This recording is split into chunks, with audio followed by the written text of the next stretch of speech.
I don't think I would like that system of government. What do you think? Yes, I agree. The Constitution is unique in the fact that it does not count heads. It's for example, when what's her name, Miss Parks? Rosa Parks yeah. refused to sit in the back of the bus. At that moment, she was the most hated person in America, I would have thought. By the majority vote. But the Constitution was held up. Well, then, regarding this particular affirmation, the only way I could support it, saying that democracy is the best guarantee of protecting human rights, would be to say a democracy including a Bill of Rights. Just to say a democracy where the majority rules would be very undesirable for me, because if we didn't have the Bill of Rights in this country, the majority would make Christianity the state religion, which we would not care for very much.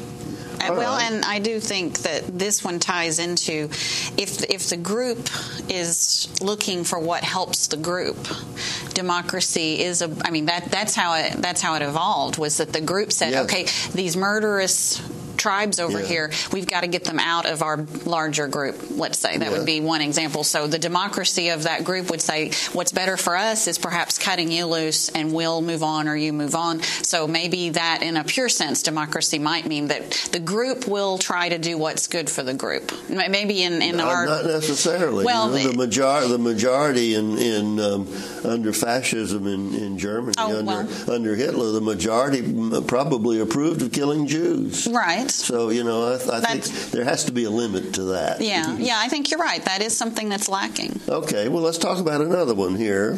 And I know, Doug, you have an opinion on this one. It says, we cultivate the arts of negotiation and compromise as a means of resolving differences and achieving mutual understanding. And you have an issue with that. Which number was that? Number 6.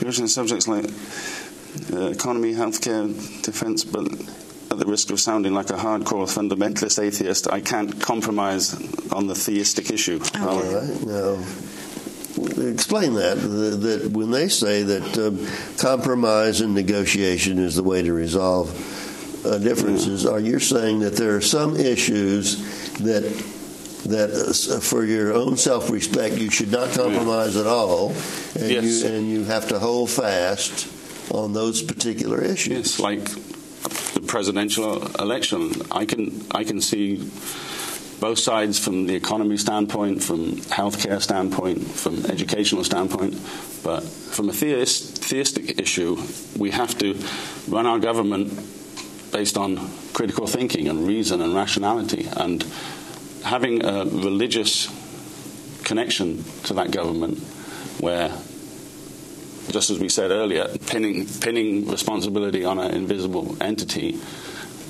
I can't take any compromise there. I use the example, I can't believe that Jesus was born from half a virgin. All right. It isn't a question of you're having to accept one side to a two-sided argument. It's a question of whether two sides can come to some sort of livable agreement. And on the particular topic you're talking about, when they wrote our Constitution, there were those who felt like, that religion had a place in our government. And then there were those who said no, separation of church and state. And the solution was to not mention it in the Constitution. Generally, they just didn't take either stand. So that, in a way, was a compromise that you could live with, isn't it? No. No, you couldn't. You wanted the Constitution to say without any question that this government is in no way supportive of religion. Yes. That's what you would like to have seen. Yes, but the very erudite people who wrote our Constitution came to another way of handling it. which hasn't worked out too badly. No. Well, and compromise is, I think a lot of people don't see compromise for what it is. No one should have the right to just dictate, in terms of just issue. Obviously, we have that in our laws, but I think compromise is something, in order to have a peaceful society or somewhat organized society, is you have to come to something that people feel comfortable with. And I think that's, I can see his side, but I do believe compromise is an essential part of, a good society. Because we can't always be winners. Right. No one is winning 100% in either party when they, or anything generally politically. You would support that affirmation. I would support it in that I think it's essential. Perhaps he has a point. Perhaps too much compromise, it completely waters it down. And maybe we're entering into that. Maybe there's a point where you have to say, well, certain things we have to accept as those are true now. We don't say that we compromise on gravity or, other principles of our physical world, but yet, right. So there is no compromise there. We have been living with a Congress for a number of years where the Democrats refuse to negotiate with the Republicans, and the Republicans refuse to negotiate with the Democrats, and so nothing gets done. Right. If they use this affirmation, it's possible that they could have worked out some things and accomplished something. Wouldn't you agree to that? Oh, yeah, negotiation in anything other than theistic issues. Okay. You have that one right, one caveat. All right, yes. Well, here's another one. And I think, Doug, I think you have an opinion on this one, too. Which number is this? Number 20 says, we believe in optimism rather than pessimism, hope rather than despair, learning in the place of dogma, truth instead of ignorance, joy rather than guilt or sin, tolerance in the place of fear, love instead of hatred, compassion over selfishness, beauty instead of ugliness, and reason rather than blind faith or irrationality. Wow, that's a lot of stuff. But now if you just start with optimism rather than pessimism, there's an old saying that says, what is it? Half full, half empty cup? No, about... all right. Well, we'll get back to that. Attract more flies. But I once had picked up a book many years ago in a store that just sold things that publishers couldn't sell. Every book was 19 cents, and I remember, and this book was just things that this author thought of, sometimes sitting on the toilet or whatever. Just a lot of lists, and one of them says, "When I die and go to hell and meet the devil, I will say to him, I knew you on earth as hope." How does that grab you? Oh, my goodness. How does that grab you? That's throttling, isn't it?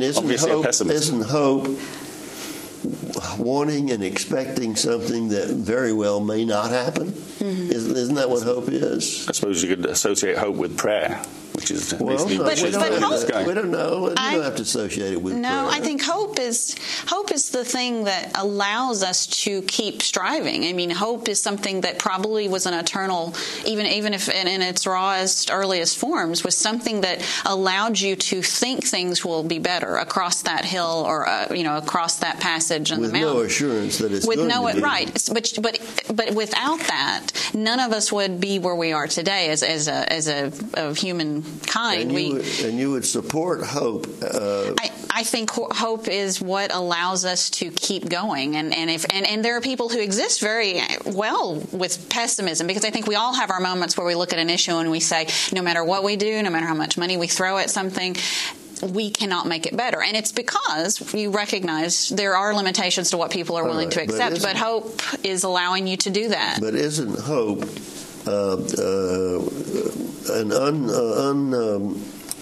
let me see how to put it. You have no assurance that this thing you're hoping for is going to happen. You would love to see it happen. So how is that different from belief in God and heaven? There's no evidence for it, and you're not assured that it's there.